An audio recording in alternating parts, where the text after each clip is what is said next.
வணக்கம். இது people English series. இந்த வீடியோல நம்ம விஷ் என்ற சப்ஜெக்டிவ் பத்தி தெரிஞ்சுக்க போறோம். ஐ விஷ் அப்படி நம்ம சொல்லுவோம் இல்லையா? ஸோ இந்த மாதிரி சொல்றப்போ எப்போ நம்ம பாஸ்ட் டென்ஸ் யூஸ் பண்ணணும், எப்போ பாஸ்ட் பர்ஃபெக்ட் யூஸ் பண்ணணும், எப்போ பாஸ்ட் கண்டினியூஸ் யூஸ் பண்ணணும், எப்போ வுட்டை யூஸ் பண்ணணும், எப்போ குட்டை யூஸ் பண்ணணும், இந்த மாதிரி நிறைய விஷயங்களை இந்த வீடியோல நம்ம தெரிஞ்சுக்க போறோம். பொதுவா இந்த விஷன்றதை எப்போ யூஸ் பண்ணுவோம் அப்படின்னா, ஒரு விஷயம் நடக்கவே நடக்காதுன்னு நமக்கு தெரியும். ஆனா கூட இப்போ நம்ம இப்படி நடக்கிறதுக்கு பதிலா அப்படி நடந்தா எவ்வளவு நல்லா இருக்கும் அப்படின்னு நம்ம ஆசைப்படுவோம் இல்லையா? சோ அந்த மாதிரி நம்மளுடைய விருப்பங்களை சொல்றதுக்கு தான் நம்ம இந்த மாதிரி ஐ விஷ் இந்த மாதிரி நம்ம யூஸ் பண்ணுவோம். இப்போ பிரசன்ட் இல்லைன்னா ஃபியூச்சர். இப்ப நடக்கிற ஒரு விஷயம் இப்படி இல்லாம வேற மாதிரி இருந்தா, இல்ல நாளைக்குள்ள ஒரு விஷயம் அப்படி இல்லாம வேற மாதிரி இருந்தா, இந்த மாதிரி எல்லாம் யோசிக்கிறதுக்கு, இந்த மாதிரி எல்லாம் சொல்றதுக்கு நாம ஐ விஷ் அண்ட் தட்டுக்கு அப்புறம் வர கிளாஸை நம்ம பாஸ்ட் டென்ஸ்ல சொல்லணும்.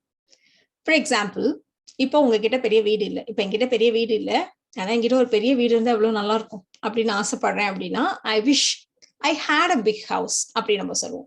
ஐ wish I had a big house. நாளைக்கு லீவு இல்லை, நாளைக்கு சாட்டர்டே லீவு இல்லைன்னு சொல்லிட்டாங்க, ஆனா கூட எனக்கு நாளைக்கு லீவா இருந்தா எவ்வளவு நல்லா இருக்கும் அப்படின்னு நான் நினைக்கிறேன். அப்படின்னா I wish we had a holiday tomorrow அப்படின்னு நம்ம சொல்லணும். இப்ப இதே விஷயத்த I wish tomorrow was a holiday அப்படி கூட நம்ம சொல்லலாம். I wish tomorrow would be a holiday கிடையாது. I wish tomorrow was a holiday. இப்படிதான் நம்ம சொல்லணும். இப்போ நீங்க உங்க ஃப்ரெண்ட்ஸோட வெளில போலான்னு பிளான் பண்ணியிருந்தீங்க, உங்களால போக முடியல, உங்க ஃப்ரெண்ட்ஸ் எல்லாம் வெளில போயிட்டாங்க. இப்போ நீங்க நினைக்கிறீங்க, சே நானும் என் ஃப்ரெண்ட்ஸோட இருந்தா எவ்வளவு நல்லா இருக்கும் அப்படின்னு நினைக்கிறதுக்கு நம்ம என்ன சொல்லுவோம், I wish I were with my friends. நீங்க பாஸ்ட் டென்ஸ் தானே யூஸ் பண்ணணும்னு சொன்னீங்க, ஏன் நான் ஐ வாஸ் வித் மை ஃப்ரெண்ட்ஸ்ன்னு சொல்லக்கூடாது, நான் ஏன் ஐ வேர் வித் மை ஃப்ரெண்ட்ஸ்ன்னு சொல்லணும்? ஜென்ரல் ஃபார்மட் ஐ வேர்ன்னு சொல்றதுதான். பட் அஃப்கோர்ஸ் நீங்க ஐ வாஸ்ன்னு யூஸ் பண்ணலாம். அது கொஞ்சம் இன்ஃபார்மல், அவ்வளவுதானே ஒழிய அது ஸ்போக்கன்ல அக்செப்டபிள் தான். ஸோ அதனால நீங்க தாராளமா ஐ wish I was with my friends அப்படி கூட நம்ம சொல்லலாம். இதே விஷயத்த நம்ம எப்பவுமே ஐ விஷ் தான் சொல்லணுமா? மத்தவங்களோட விருப்பங்கள், அவங்க இப்படி நினைக்கிறாங்க அப்படி நம்ம சொல்லக்கூடாதா அப்படின்னா தாராளமா சொல்லலாம். இப்போ வேற ஒருத்தர் அவரோட ஃப்ரெண்ட்ஸோட இருந்துக்கணும்னு நினைக்கிறாரு அப்படி சொல்றதுக்கு he wishes he were with his friends, இல்ல he wishes he was with his friends அப்படி கூட நம்ம சொல்லலாம். இப்போ நாம பாஸ்ட் கண்டினியூஸ் எப்ப யூஸ் பண்ணணும், தட் கிளாஸ்ல எப்ப பாஸ்ட் கண்டினியூஸ் யூஸ் பண்ணணும் அப்படி நம்ம பார்க்க போறோம். பொதுவா நம்ம தட்டுன்ற வார்த்தையை யூஸ் பண்ணலாம், அது ஸ்போக்கன்ல அதை விடுறதுனால ஒன்றும் தப்பு இல்லை. ஸோ தட் இல்லாமையே கூட நம்ம சொல்லலாம். பட் இதை நம்ம ஜென்ரலா தட் கிளாஸ் தான் சொல்லுவோம், தட்டுக்கு அப்புறம் வர கிளாஸ்ன்றதுனால. ஸோ இப்போ மழை பெஞ்சிட்டு இருக்கு, இட் இஸ் ரெய்னிங். இப்ப நடந்துட்டு இருக்க ஒரு விஷயத்த நம்ம பிரசன்ட் கண்டினியூஸ்ல சொல்லுவோம் இல்லையா? சோ இப்ப நடந்துட்டு இருக்க விஷயம் இப்படி இல்லாம அப்படி இருந்தா எப்படி இருக்கும் அப்படின்னு நம்ம நினைச்சு பாக்குறோம். அப்ப அந்த மாதிரி சமயத்துலதான் நம்ம பாஸ்ட் கண்டினியூஸ் யூஸ் பண்றோம். சோ இப்ப மழை பெஞ்சிட்டு இருக்கு, இட் இஸ் ரெய்னிங். சோ இது பெய்யாம இருந்தா அப்படிங்கிறப்போ I wish it wasn't raining, இல்ல ஐ விஷ் இட் வேரன்ட் ரெய்னிங், எப்படி வேணா நம்ம சொல்லலாம். இப்போ ஒருத்தவங்க ஆபீஸ்ல உட்காந்துட்டு இருக்காங்க. ஆபீஸ்ல உட்காந்துட்டு இருக்க ஒருத்தர் இப்போ என் குழந்தைங்களோட விளையாடிட்டு இருந்தா எவ்வளவு நல்லா இருக்கும் அப்படின்னு நினைக்கிறாங்க. So I wish I were playing with my children, இல்ல I wish I was playing with my children, எப்படி வேணா இதை நம்ம சொல்லலாம். இப்போ நாம பாஸ்ட்ல நடந்த ஒரு விஷயம் அது அப்படி இல்லாம இப்படி இருந்திருந்தா நல்லா இருந்திருக்கும் அப்படின்னு நம்ம நினைப்போம் இல்லையா? சோ அந்த மாதிரி சமயத்துல நம்ம அந்த தட் கிளாஸ்ல பாஸ்ட் பர்ஃபெக்டா யூஸ் பண்ணுவோம். ஸோ ப்ரெசென்ட் அண்ட் ஃபியூச்சர் அப்படின்னா நம்ம பாஸ்ட் டென்ஸ் யூஸ் பண்ணணும்.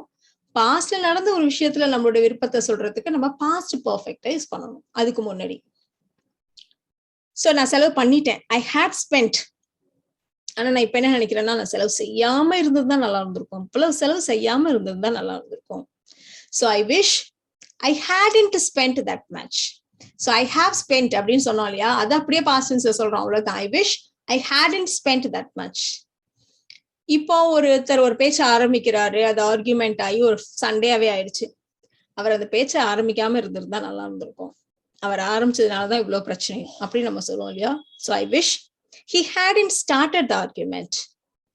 இப்போ நான் ஒரு ட்ரெஸ்ஸை வாங்கிட்டேன், சரி இதை வாங்காம இருந்திருக்கலாம், ஐ wish I hadn't bought this dress. So இந்த மாதிரிலாம் நிறைய சென்டென்ஸ் நம்ம சொல்லலாம். ability and possibility. ஒரு விஷயத்த நம்மளால செய்ய முடியும் அப்படின்னா ஐ கேன் அப்படின்னு நம்ம சொல்லுவோம். I can swim, I can run fast, இந்த மாதிரிலாம் நம்ம சொல்லுவோம். பட் என்னால முடியாத ஒரு விஷயத்த இதை மட்டும் நல்லா இருக்கும், இல்ல செய்ய முடிஞ்சா எவ்வளவு நல்லா இருக்கும். சோ இந்த மாதிரி சொல்றதுக்கு தான் நம்ம I could, I wish I good. இந்த ஐ கேன் நம்ம பொதுவாவே நம்மளுடைய இப்ப பிரசன்ட் அப்படிங்கிறப்போ நம்ம வந்து பாஸ்ட் டென்ஸ்ல சொல்லிட்டு இருக்கோம் இல்லையா? ஸோ ஐ கேன்ங்கிறதோடைய பாஸ்ட் டென்ஸ் ஐ குட் அவ்வளவுதான். So I wish I could அப்படி நம்ம யூஸ் பண்ண போறோம். ஸோ எனக்கு வந்து சுமாரா தான் பாட தெரியும். ஆனா எனக்கு நல்லா பாட முடிஞ்சா, என்னால நல்லா பாட முடிஞ்சா எவ்வளவு நல்லா இருக்கும். So I wish I good Singh better. Car இருக்கு, டிரைவர் இல்ல, எனக்கு ஓட்ட தெரியாது. ஸோ என்னால இந்த காரை ஓட்ட முடிஞ்சா எவ்வளவு நல்லா இருக்கும். So I wish I good drive this car. இப்போ நீங்க ஒரு மலை அடிவாரத்துல நிக்கிறீங்க, மலையோட உச்சியை பார்த்து நான் அங்க போயிடணும், அந்த மலை உச்சிக்கு என்னால போக முடிஞ்சா எவ்வளவு நல்லா இருக்கும். I wish I could reach there. So இந்த மாதிரிலாம் நம்ம நிறைய சொல்லலாம். எப்பவுமே ஐ விஷ் ஐ குட்ன்னு தான் சொல்லணுமா அப்படின்னா அப்படியும் கிடையாது. இப்போ ஒரு ப்ராப்ளம் இருக்கு, என்ன சுத்தி இருக்க யாருக்கும் அந்த சப்ஜெக்ட் தெரியாது, எனக்கு ஹெல்ப் பண்ணக்கூடிய ஒருத்தர் யாராலாவது எனக்கு ஹெல்ப் பண்ண முடிஞ்சா எவ்வளவு நல்லா இருக்கும். I wish someone could help me solve this. வேற யாராலாவது எனக்கு இதுக்கு உதவி பண்ண முடிஞ்சா எவ்வளவு நல்லா இருக்கும். I wish someone could help me solve this. So இந்த மாதிரி நம்ம சொல்லலாம். அடுத்து நம்ம ஐ விஷ் அண்ட் would வச்சு எப்ப சொல்லலாம். இப்போ நம்மளை சுத்தி உள்ளவங்க அவங்க வழக்கமான ஹேபிட்ஸ் இருக்கும், அவங்க அந்த மாதிரி இல்லாம இப்படி செஞ்சா எவ்வளவு நல்லா இருக்கும் அந்த மாதிரி சொல்றதுக்கு. இப்போ என்னுடைய சன் நல்லா வெஜிடபிள் சாப்பிட மாட்டேங்கிறான், அவன் வெஜிடபிள் சாப்பிடணும்னு ஆசைப்படுறேன் அப்படின்னா I wish my son would eat veggies அப்படின்னு நம்ம சொல்லுவோம். அப்படியே ஒருத்தர் ஸ்மோக் பண்ற ஒருத்தர் இருக்காரு, அவர் ஸ்மோக் பண்ணாம இருந்தா எவ்வளவு நல்லா இருக்கும், அவர் ஸ்மோக் பண்ணாம இருக்கணும்னு ஆசைப்படுறேன். So I wish he wouldn't smoke. அடுத்தது இந்த விஷ் நம்ம ஐ வுட் லைக் டு அப்படி சொல்லுவோம் இல்லையா, அதே மாதிரி விஷ் டு அப்படி கூட நம்ம சொல்லலாம். ஐ விஷ் டு அந்த மாதிரி கூட நம்ம சொல்லலாம். இப்ப நான் பிரின்சிபால் கிட்ட பேசணும்னு ஆசைப்படுறேன் அப்படின்னா I wish to talk to the principal அப்படி நம்ம சொல்லுவோம். இந்த வீக்கெண்ட்ல நான் உன்னை வந்து விசிட் பண்ணணும்னு ஆசைப்படுறேன், ஐ wish to visit you this weekend அப்படி நம்ம சொல்லுவோம். இது தவிர இந்த விஷ நம்ம ரொம்ப காமனா யூஸ் பண்ணுவோம் இல்லையா, I wish you success in your new job, I wish you all the best, I wish you happiness in your life, இந்த மாதிரிலாம் சொல்லுவோம் இல்லையா, I wish you happy birthday. So இந்த மாதிரி நிறைய விஷயங்கள் சொல்றதுக்கு நம்ம இந்த விஷ யூஸ் பண்ணுவோம். ஸோ இந்த வீடியோல நாம விஷ் அப்படின்ற சப்ஜெக்டிவ் எப்படி எல்லாம் யூஸ் பண்ணலாம் அப்படின்னு தெரிஞ்சுக்கிட்டோம். ஸோ இந்த வீடியோ உங்களுக்கு யூஸ்ஃபுல்லா இருக்கும்னு நினைக்கிறேன். Thank you so much.